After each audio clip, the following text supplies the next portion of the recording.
Hi Ismi Prince. എല്ലാവർക്കും like W ചാനലിൻ്റെ പുതിയ വീഡിയോയിലേക്ക് സ്വാഗതം. എന്തുണ്ട് വിശേഷങ്ങൾ? എല്ലാവർക്കും സുഖമല്ലേ? എല്ലാവരും ഹാപ്പിയല്ലേ? ഹാപ്പി ആയിട്ടിരിക്കുക. Anything happy live as to go on always പോസിറ്റീവായി. അപ്പോൾ നമ്മളിന്ന് നോക്കുന്നത് ഐ ലീഗ് സ്പെഷ്യാലിറ്റീസ്, ഐ ലീഗിൻ്റെ പ്രത്യേകതകൾ. അപ്പോൾ അതിനെക്കുറിച്ചാണ് നമ്മൾ നോക്കുന്നത്. ഇന്ത്യൻ ഫുട്ബോൾ ലീഗ് സമ്പ്രദായത്തിൽ പുരുഷന്മാരുടെ രണ്ടാം നിരയാണ് ഐ ലീഗ് എന്നത്. ഇപ്പോൾ നടക്കുന്നത് 17ാമത്തെ സീസണാണ്. അതായത് 2023 ഒക്ടോബറിൽ തുടങ്ങി, ഒക്ടോബർ 28 തുടങ്ങി 2024 ഏപ്രിലിൽ അവസാനിക്കുന്നു. ഇപ്പോൾ നടക്കുന്ന സീസൺ 17ാമത്തെ സീസണാണ് ഇപ്പോൾ നടക്കുന്നത്. 13 ക്ലബ്ബുകളാണ് ഈ ഐ ലീഗിലുള്ളത്. ഈ 17ാം സീസണിലുള്ളത് 13 ക്ലബ്ബുകളാണ്.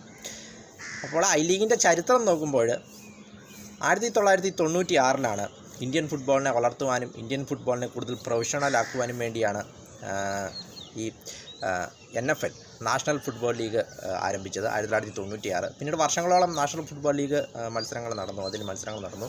പിന്നീട് 2006, 2007 കാലഘട്ടമായപ്പോഴേക്കും ഒരു പറയുന്നത്ര രീതിയിൽ ഈ ഒരു മത്സരങ്ങൾ അല്ലെങ്കിൽ ഇതൊരു ജനപ്രീതി നേടിയില്ല. അതുകൊണ്ട് ഒന്നും കൂടി ഒന്ന് ഡെവലപ്പ് ചെയ്തെടുക്കണം എന്ന് വിചാരിച്ചുകൊണ്ട് ഇതിനെ പുനർനാമകരണം ചെയ്യുകയാണ്.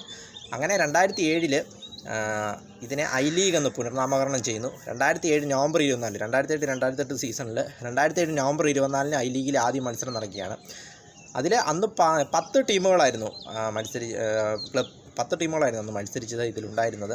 അതിൽ NFL നാഷണൽ ഫുട്ബോൾ ലീഗിൽ നിന്നും 8 ടീമുകളും അതിലുണ്ടായിരുന്ന 8 ടീമുകളും പിന്നെ പുതുതായിട്ട് 2 ടീമുകളെയും കൂടെ ചേർത്താണ് 10 ടീമുകളായിരുന്നു ഇതിലുണ്ടായിരുന്നത്. ആദ്യ മത്സരം 2007 നവംബർ 24 നടന്നു. ടെമ്പോയും സാൽക്കോക്കറും തമ്മിലായിരുന്നു മത്സരം. അതിൽ ടെമ്പോ 3-0 വിജയിക്കുകയുണ്ടായി.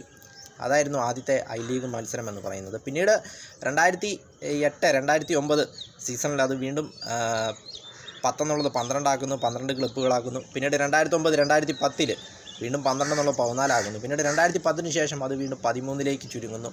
അങ്ങനെ ഇപ്പോൾ നിലവിലുള്ളത് 13 ടീമുകളാണ് ഈ ഇപ്പോഴത്തെ സീസണിൽ കളിക്കുന്നത്, 17ാം സീസണിൽ. അപ്പോൾ ഇതിൻ്റെ ഒരു പ്രത്യേകത എന്ന് പറയുന്നത് 4 താരങ്ങളെ വിദേശ രാജ്യങ്ങളിൽ നിന്നുള്ളവരായിരിക്കും. പ്രത്യേകിച്ച് ഒരാൾ ഏഷ്യയിൽ നിന്നും മറ്റ് 3 പേർ ഏഷ്യയ്ക്ക് വെളിയിൽ നിന്നുമുള്ളവരായിരിക്കും. അങ്ങനെ സെലക്ട് ചെയ്യാൻ സാധിക്കും. അതും മറ്റൊരു പ്രത്യേകതയാണ് ഐ ലീഗിൻ്റെ എന്ന് പറയുന്നത്.